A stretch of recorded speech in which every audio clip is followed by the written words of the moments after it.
S'il y a bien une entreprise photographique qu'on peut qualifier de tenace, c'est Ferragna. Ferragna, c'était un fabricant de matériel argentique italien qui a fait faillite dans les années 2000 avec la grande faillite de tous les acteurs du secteur.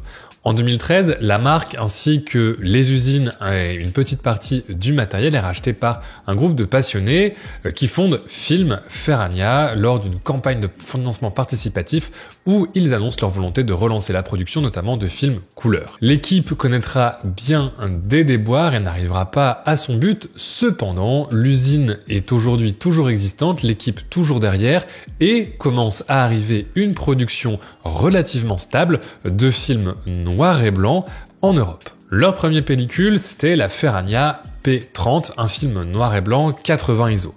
Si au départ les approvisionnements étaient assez aléatoires et que on avait des batchs qui sortaient puis plus rien pendant plusieurs mois, aujourd'hui la production semble être stabilisée et j'ai pu tester ces rouleaux.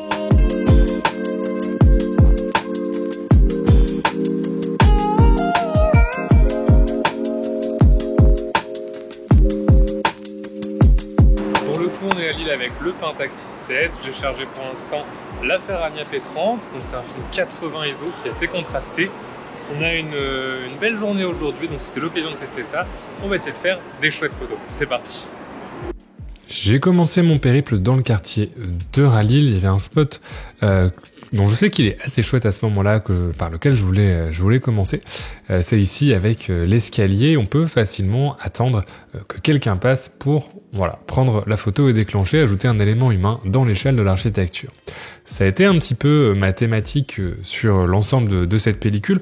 Comme il y avait pas mal de contrastes, je voulais jouer avec les contrastes et j'avais envie d'essayer de jouer avec l'échelle de l'architecture et des éléments humains. Alors là, je change d'objectif pour le 55-35 qui est un monstre, qui est un équivalent de 24 mm pour cette petite vue, où il y avait du passage. J'aurais bien aimé avoir la vue sans voiture, mais c'était vraiment pas possible avec la circulation. Mais j'aime assez cette photo, le côté dramatique du grand angle et les lignes de fuite fonctionnent parfaitement et on voit quand même que la pellicule a de sacrées gammes de gris.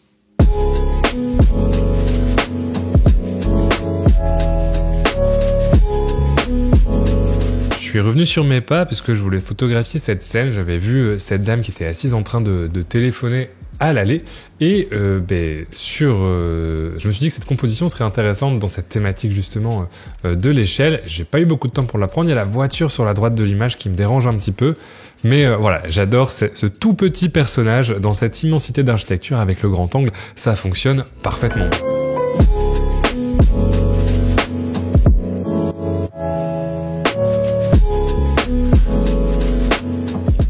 Je suis ensuite descendu, revenu au niveau de la rue pour essayer de trouver d'autres points de vue. J'ai vraiment au début sur cette première pellicule traîné dans ce petit quartier, ce que j'aime appeler la mini-défense de Lille, le quartier de Rallye 3000.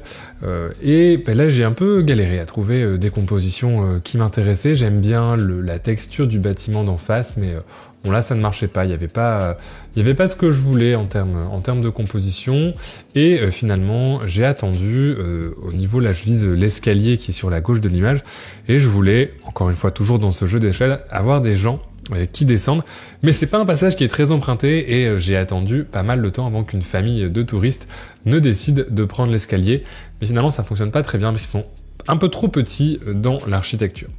Qu'à cela ne tienne, je ne me laisse pas abattre et j'ai été voir un autre bâtiment qui est un petit peu plus loin. Je pensais pouvoir monter, accéder à la terrasse pour faire des points de vue, mais c'était totalement fermé. Je me suis rabattu sur des vues d'architecture où on voit quand même bien le détail et la précision de la pellicule et notamment sa latitude en termes de contraste et de gamme de gris.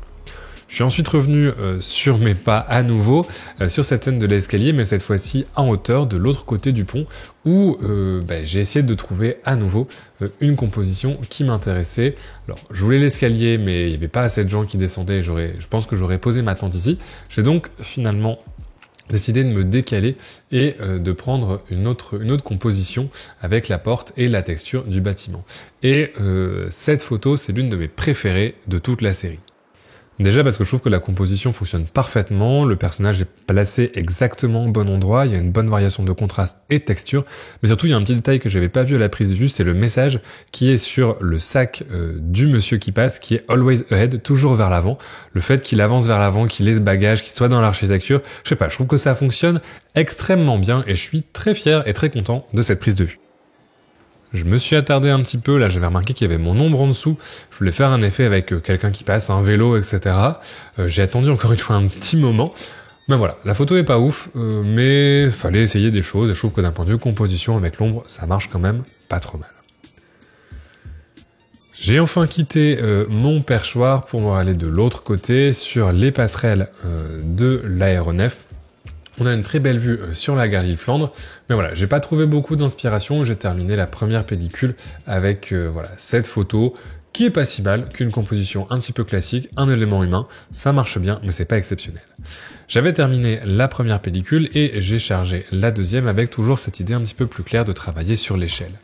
J'ai enchaîné un petit peu ensuite des vues d'architecture, un petit peu après la gare Lille-Flandre. J'aime bien celui-là avec le reflet et la fenêtre ouverte. Et ensuite, je me suis attardé au niveau du grand escalier où j'ai encore une fois attendu qu'il y ait du passage pour photographier les gens avec l'échelle et l'architecture. J'en ai retiré 2 photos, celle-ci et celle-là que je préfère un petit peu parce qu'on a le reflet de la dame de l'autre côté. Je trouve qu'elle fonctionne mieux en termes de ligne et de composition. Après, on arrivait quand même un petit peu sur la fin, j'avais un petit peu de mal à trouver l'inspiration, et je suis tombé sur cette scène qui est ma deuxième favorite de la pellicule, où je trouve que justement, le cadrage fonctionne parfaitement bien. Il y a un équilibre des contrastes de la lumière et du cadrage dans cette photo, avec juste ce petit détail de l'écriture, les gens qui sont en terrasse. Bref, c'est vraiment ma deuxième prise de vue favorite de cette petite session, et je trouve que c'est vraiment une très très jolie photo. Bon, ensuite, je dois avouer que je commençais un petit peu à fatiguer, alors j'ai terminé la pellicule tranquillement, sans trop me poser de questions. J'ai terminé le dernier rouleau avec cette photo qui est classique, mais qui fonctionne bien et qui montre bien, encore une fois, le contraste, la qualité et la précision de cette pellicule, notamment en 6. Pour conclure un petit peu mes tests de la pellicule, j'ai aussi réalisé 2 tirages à l'agrandisseur, donc des pellicules 6-7. Alors voilà, c'est du 24-30 sur du papier Ilford Statin multigrade RC. Et ça confirme un petit peu ce qu'on a vu sur la pellicule.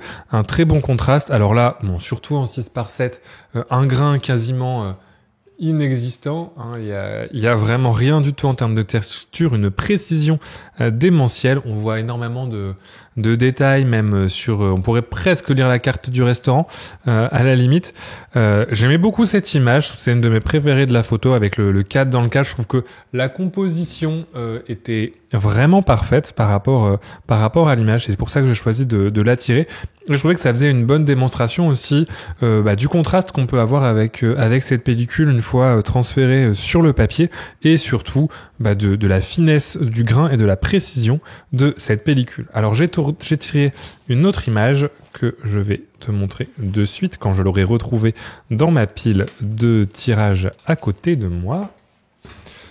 Hop là, la voici, ma deuxième vraiment préférée de cette pellicule, même si je les aime un peu toutes.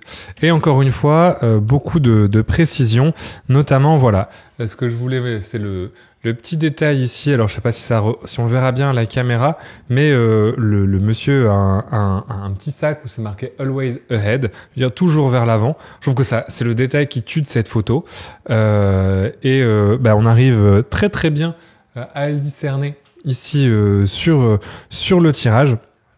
Donc encore une fois, voilà, grande précision de cette pellicule, très très belle latitude et gamme de gris et de contraste. Même une fois mis sur le papier, c'est quand même très très très agréable à travailler. Et en 6/7, virtuellement aucun grain, vraiment une belle pellicule pour des beaux tirages, très simple à tirer avec déjà pas mal de contraste. De mémoire, j'ai tout tiré avec un grade 3 pour les deux, parce que je voulais quand même garder ce côté contrasté de la journée. Voilà, mais ça s'est très très bien passé et j'ai pas eu grand chose à faire pour avoir ces belles images. Pour conclure un petit peu sur cette pellicule et ces photos, j'ai beaucoup aimé utiliser cette pellicule. Alors, Dans ma région, le Nord-Pas-de-Calais, c'est pas facile à utiliser parce qu'il faut 80 ISO, notamment moyen format, notamment en 6:7. Bon, faut vraiment sortir sur une journée très ensoleillée et même là, j'étais assez souvent à des ouvertures assez importantes. Voilà, bon, c'est pas une pellicule pour toutes les situations, c'est pas forcément une pellicule très versatile, mais en termes de précision et de qualité d'image, c'est vraiment un résultat qui est exemplaire. J'ai beaucoup aimé la gamme de gris de la pellicule et ses contrastes. C'est un film qui est assez contrasté et qui va vraiment donner beaucoup de précision aux images. Là, sur de l'architecture, ça fonctionnait très bien, mais je pense que ça doit être une très bonne pellicule pour réaliser également du portrait ou du fine art. Voilà. Pour la photo de rue, bon, 80 ISO, faut vraiment s'accrocher, mais pourquoi pas si t'es vraiment très motivé. Voilà, dans tous les cas, j'ai hâte de tester aussi les versions 35 mm que je m'étais acheté et le reste des pellicules de la gamme, puisqu'ils ont également des pellicules ortho. Ils ont ressorti très récemment aussi un autre film un peu plus rapide à 160 ISO, la P33. Voilà, j'ai hâte de pouvoir tester ces autres références, mais ce trempage d'orteil dans l'univers Ferrania était plutôt très positif. Si tu veux retrouver les photos de cette vidéo en haute définition ainsi que les tirages, tu peux aller t'abonner à EMGK+, ce qui sera disponible dans la description. Ça permet de soutenir mon travail. Et si tu es photographe argentique et que tu veux découvrir tous les 3 mois des nouvelles pellicules dans ta boîte aux lettres, tu peux également aller t'abonner à la box argentique. Toutes les infos seront dans la description. De mon côté, je te dis à la prochaine et d'ici là, bonne photo!